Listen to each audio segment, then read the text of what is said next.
ओम शांति। मंगलमय कल्याणकारी प्रभु पितांकर आज्ञाकारी विश्व कल्याणी आत्मिक संतान मानंकु शुभ सकाळर शुभ अभिनंदन सुस्वागतम। कुहा जाए मन एक घोड़ा, तार काम हैला दौड़िबा, केबे हेले स्थिर रही न थाए। भल हेउ बा मंद प्रति मुहूर्तरे संकल्प सृष्टि करि चली थाए। केवल ताकु संयम करिवा पाई विभिन्न उपाय अवलंबन करा जाई थाए। ध्यान तपस्या आदि करी मन को नियंत्रण करिवार प्रयास करा जाई थाए। शास्त्र रे मन को नियंत्रण करिवार विभिन्न उपाय मान वर्णित अछि। विशेष भाव रे खाद्य उपरे अनेक शास्त्र रे अनेक कथा वर्णित होइछि। कुहा जाइछि जेपरि अन्न सेपरि मन। सेथिपाई देवपीठरे खाद्य प्रस्तुत ठारू प्रसाद लागी हेबा पर्यंत बहुत शुद्धता अवलंबन करा जाई थाए। अनेक स्थान रे मौन रही खाद्य प्रस्तुत करिवार विधि रहिछि। एपरिकी मुहरे कपड़ा बांधी प्रसाद प्रस्तुत करिवार विधि रहिछि। एहा उपरे एक प्रचलित कथा अछि। थरे जणे गृहस्थ भक्त तांको घरकू जणे साधु को निमंत्रण करी भोजन कराइले। साधु जनक भोजन करिवा समय रे तांको अजाणतरे आखिरु तांकर लुह झरी आसिला। से आश्चर्य होई गले, मु तो संसार त्यागी सन्यासी, मो आखिरु पुणी लुह।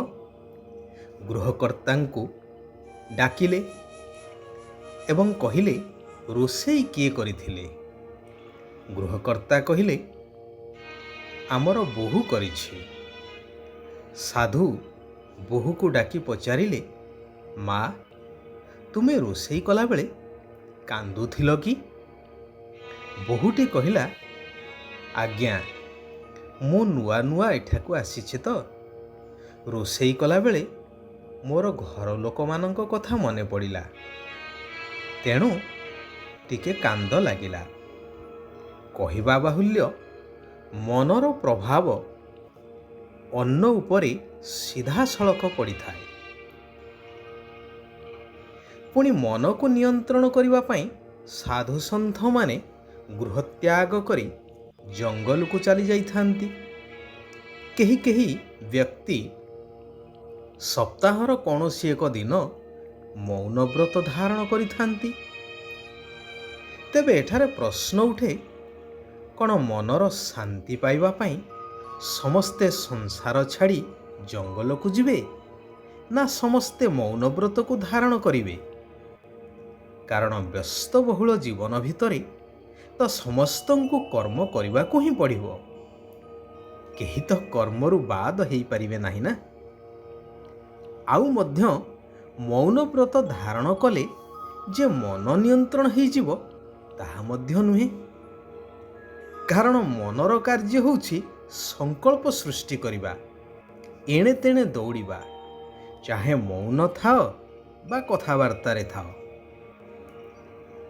वास्तविक मौन ताकू कुहाजिवो जेतेबेले मुख सहित मनर मौन हेबो, अर्थात समस्त संकल्परु मुक्त होई एक ईश्वरंक स्मृति रूपक श्रेष्ठ संकल्परे स्थित रहिबा। तेबे एहा सेतेबेले संभव हेबो जेतेबेले आमे जानिबा मन कौन। विभिन्न मतवादी माने सेमानंकर मत देइछन्ति कि मन अर्थात आत्मा। କିନ୍ତୁ ବାସ୍ତବରେ ମନ ଆତ୍ମାର ଏକ ଅଂଶ ବିଶେଷ। ମନ, ବୁଦ୍ଧି ଏବଂ ସଂସ୍କାର ଏହି ତିନିଟି ଉପାଦାନର ମିଶ୍ରଣ ହେଉଛି ଆତ୍ମା। ଅର୍ଥାତ୍ ଆତ୍ମା ହେଉଛି ରାଜା, ମନ ତାହାର ଏକ କର୍ମଚାରୀ।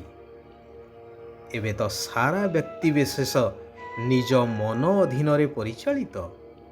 ଯେହେତୁ କାହାରି ପାଖରେ ଆତ୍ମଜ୍ଞାନ ନାହିଁ, ସମସ୍ତେ ଆତ୍ମବିସ୍ମୃତ ହୋଇ ଦେହ ସର୍ବସ୍ୱ ହୋଇଯାଇଛନ୍ତି। ହନୁମାନଙ୍କୁ ଜାମ୍ବବାନ ତାଙ୍କର ଶକ୍ତିର ସ୍ମୃତି ଦେଇ ଜାଗ୍ରତ କରାଇଲା ଭଳି ବର୍ତ୍ତମାନ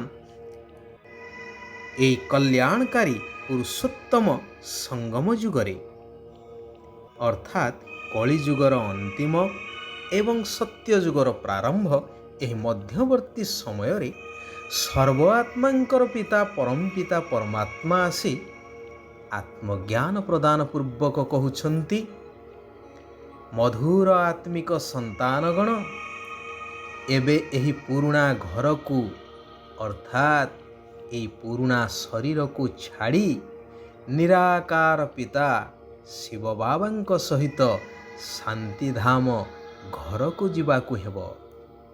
ସେଥିପାଇଁ ଏହି ପୁରୁଣା ଦେହ ଆଦିଠାରୁ ମମତ୍ୱ ତୁଟେଇ ଚାଲ। ନିଜକୁ ଆତ୍ମା ବୋଲି ଭାବ।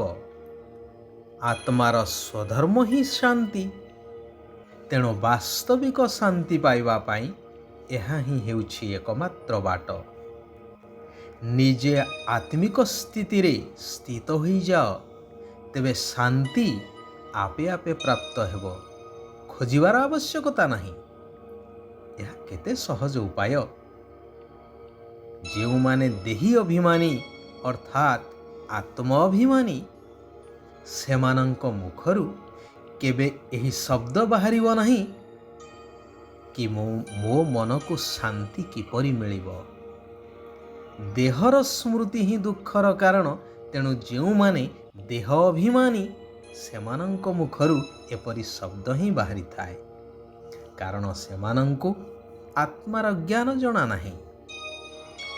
ଯେହେତୁ ଆତ୍ମାର ସ୍ୱଧର୍ମ ଶାନ୍ତ, ତେଣୁ ମନକୁ ଶାନ୍ତି ଦରକାର।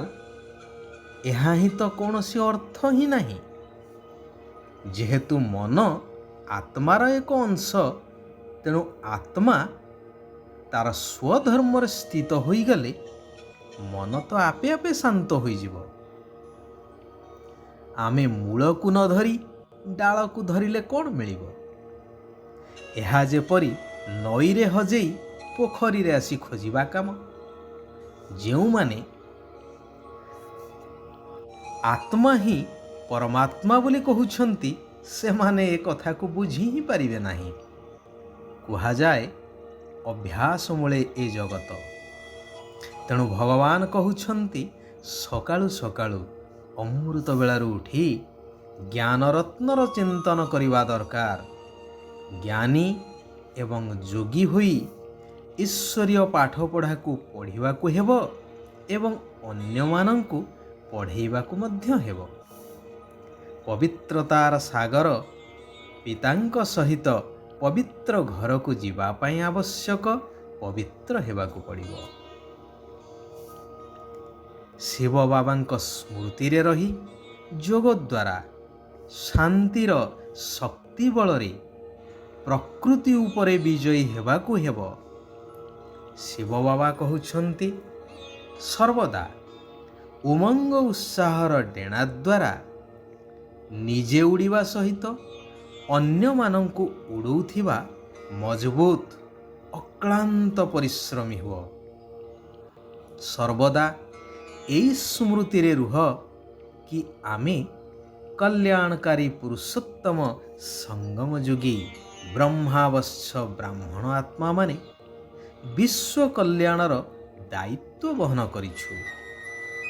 ଯଦି ଶିବ ବାବାଙ୍କର ସଙ୍ଗର ରଙ୍ଗ ଲାଗି ରହିଥିବ, ତେବେ ସମସ୍ତ ଖରାପ ସ୍ୱଭାବ ସଂସ୍କାର ସହଜରେ ପରିବର୍ତ୍ତନ ହୋଇଯିବ। ସାରା ବିଶ୍ୱର ଆତ୍ମାମାନଙ୍କର କଲ୍ୟାଣ ହେଉ। ସମସ୍ତେ ସୁଖ ଆଉ ଶାନ୍ତିର ଅନୁଭବ କରନ୍ତୁ। ଓମ୍ ଶାନ୍ତି। ଓମ୍ ଶାନ୍ତି। ଓମ୍ ଶାନ୍ତି।